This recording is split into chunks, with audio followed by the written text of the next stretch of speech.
vaporizing every tank and gun they bring up. Oh, Ansel, let's get away from here. Ooh, what's that? Army jet. We'll see how effective he is now. Good Lord, a whole squadron up in smoke. It's no use, can't you see? It's no use! Ansel, come inside, please. Very well.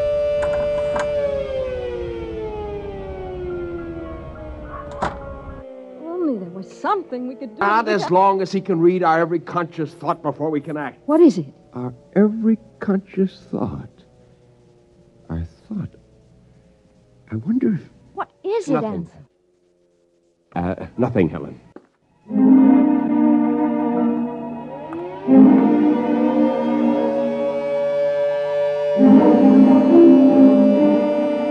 And the Army reports that the countryside around Brentwood is deathly still.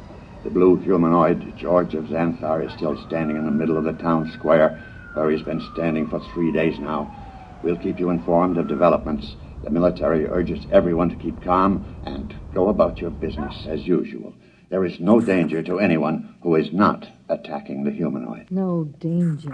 Wants to keep more of them from landing. Ansel, are you going to sit there with your head in your hands forever? Well, come have some dinner. Ansel? Yeah, it might work.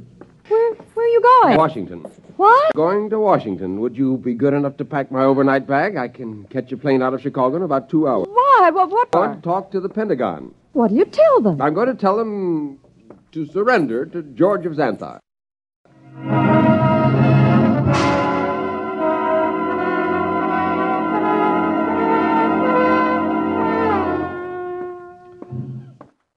Our microphones are here at the edge of the town square in Brentwood, Illinois today, ladies and gentlemen, to witness the most unusual spectacle of modern history. A discussion of terms whereby the United States of America may surrender to the humanoid George of Xanthar.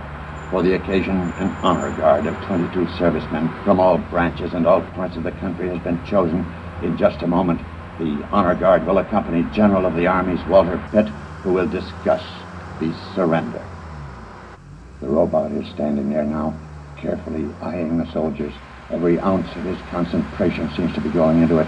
Actually, we're told his telepathic circuits are probing their minds for some hint of danger. A thought, a flicker of an eyelash, may be sufficient for him to vaporize all of them. General Pitt is about to speak. George of Xanthar.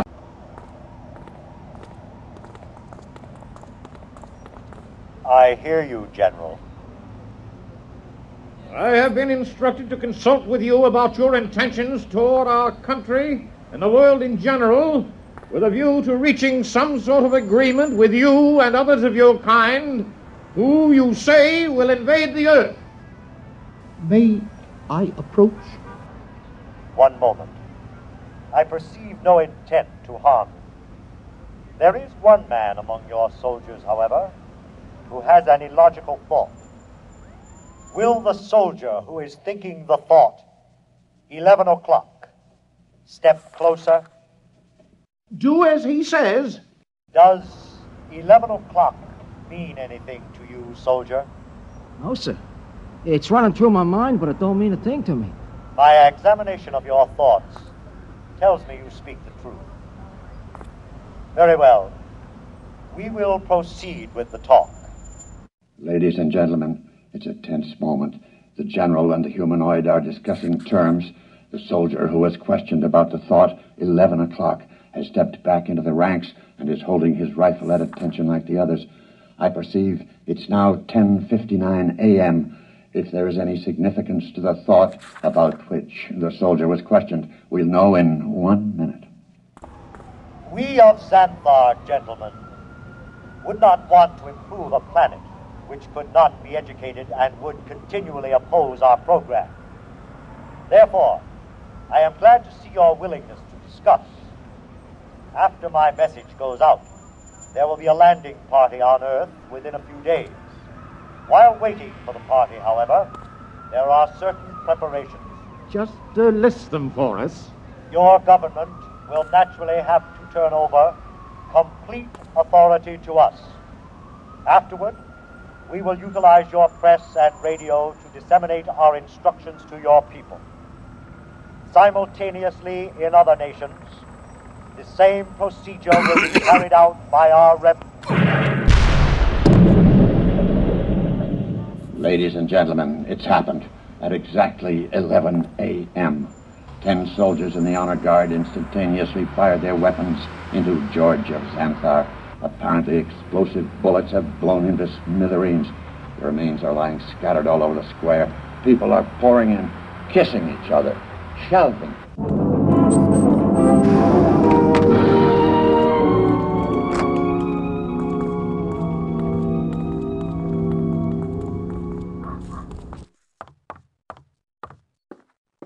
Helen! Ansel, you're home. Yeah. Oh, you've heard the news. Isn't it wonderful? Wonderful. Really wonderful. I'm sorry I couldn't come home sooner. It would have spoiled my whole plan if I'd gotten within telepathic range. Your plan? Yes.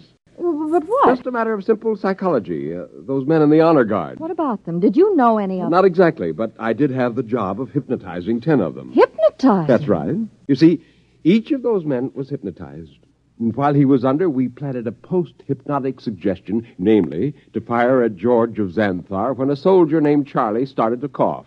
Charlie was told to cough at 11 o'clock. Before we released them from hypnosis, we told them to erase everything from their conscious memories. I was staking everything in the hope that George could only tune in on the conscious mind, not the subconscious, and it worked. Yeah, there was nothing to be reached by George's prying mind, so we never knew what was going to happen. At 11 o'clock, the soldier named Charlie coughed. The men raised their guns and fired.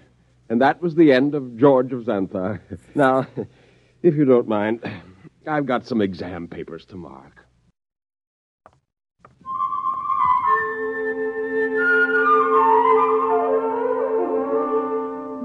On a planet many millions of miles away, a red light, one of many on a giant control board, suddenly winked out. A blue humanoid made an entry in a large book, System 29578. Planet 3 inhabited. Too dangerous for any kind of development.